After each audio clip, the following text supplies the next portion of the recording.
Murtagh is not actually a continuation of the inheritance cycle. It's also not the start of a next series in Alagasia or the world of Eragon. It's just its own thing. The point of this book is that we get to follow Murtagh and Thorn as main characters. We get to see what they are up to. We get to see what happens to them after Galbatorix is beaten and the Empire is taken down. This video will be spoiler-free, but I will be making another character video all about Murtagh and Thorn and what they went through and their relationship, and that one will have all the spoilers. But this one will be safe if you have not read the book yet. Murtagh starts right about a year after the end of Inheritance. Murtagh and Thorn have been kind of flying around, trying to find themselves, being alone, and getting used to not being controlled constantly. This is a single point of view book. We follow Murtagh and Thorn. Thorn's not really a point of view character. We don't get chapters from his brain, but there is no Eragon or Arya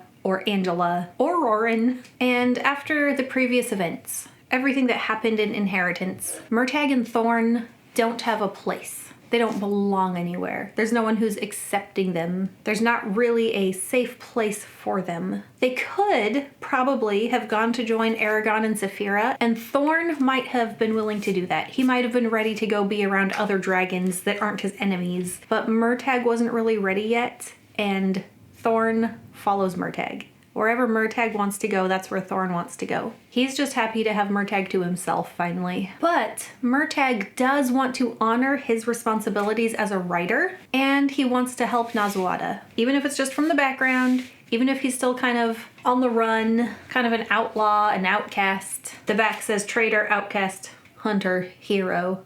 So to do that, to honor the fact that he's a writer and to help Naswada, he hears some rumors about some things and he wants to go investigate. He takes it upon himself. And this book starts with the first story from The Fork, the Witch, and the Worm. It had been a long time since I read this, so I forgot pretty much everything in it. The Fork, the Witch, and the Worm is in 3 separate sections, and you get 3 separate stories from the world of Alagasia. And the first one, The Fork, is Murtagh. And Murtagh's story from this book is the start of this book. Except in The Fork, it's from the girl's perspective. Essie, I think.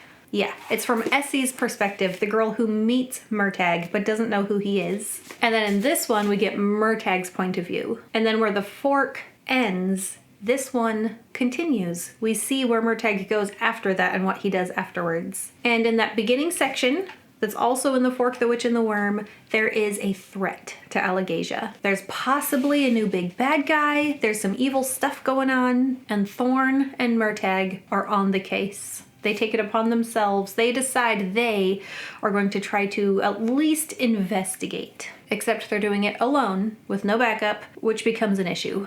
And one of the interesting things, weird things, I don't know, is that this book really feels like it's in 2 main parts. The first part really feels like a D&D campaign. I made a short about it, and even after finishing the book, I still feel that way about it. As Murtagh and Thorn want to investigate this threat, they go and complete a series of tasks.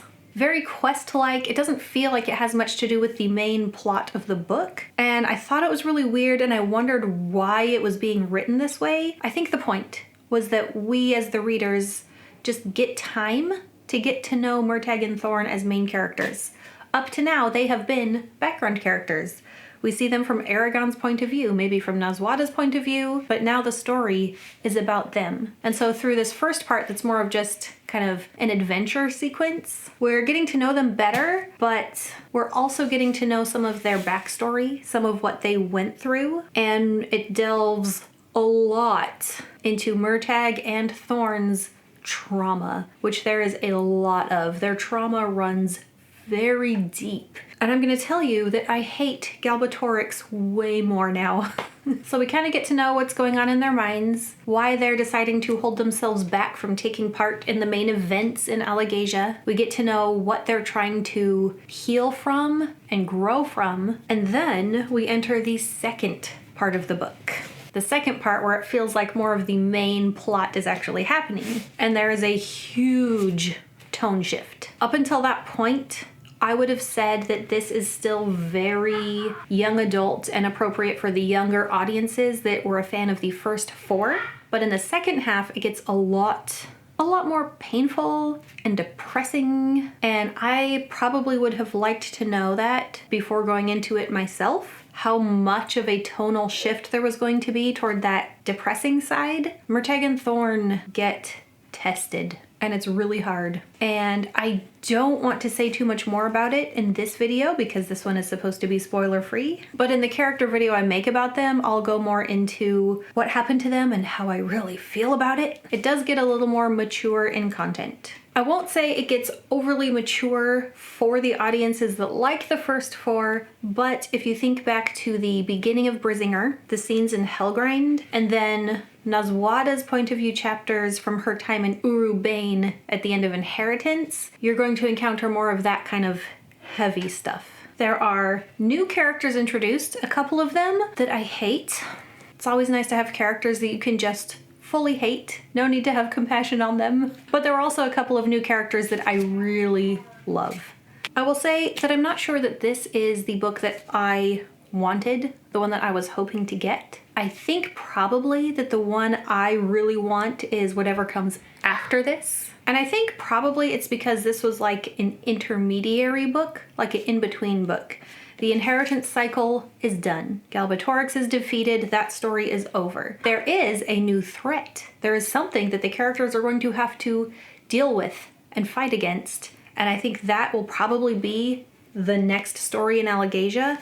And this one was just sitting in between. It is not a bad story. And it ends mostly satisfyingly, but you are gonna feel like you need to read the next one, and the next one's not out yet. So I think if you go into this book with the appropriate expectations, D&D campaign gets super heavy, the main plot that's going to happen in the next series is introduced but not solved yet, and really, if you're going into this book, it's because you want to read more about Murtagh and Thorn. I felt like the balance of characters was shifted a little too much to Murtagh and not enough Thorn. I would like to see more of Thorn in the next one. So give it a read, come back for my character video, and thanks for watching this one. Bye. The world is no longer safe for the Dragon Rider Murtagh and his Dragon Thorn. What do you mean no longer safe? Was it ever safe? Just like I'm not sure this is the book I wanted, this is also not the video I wanted to make. The one I really want to make is the character video. That one's next.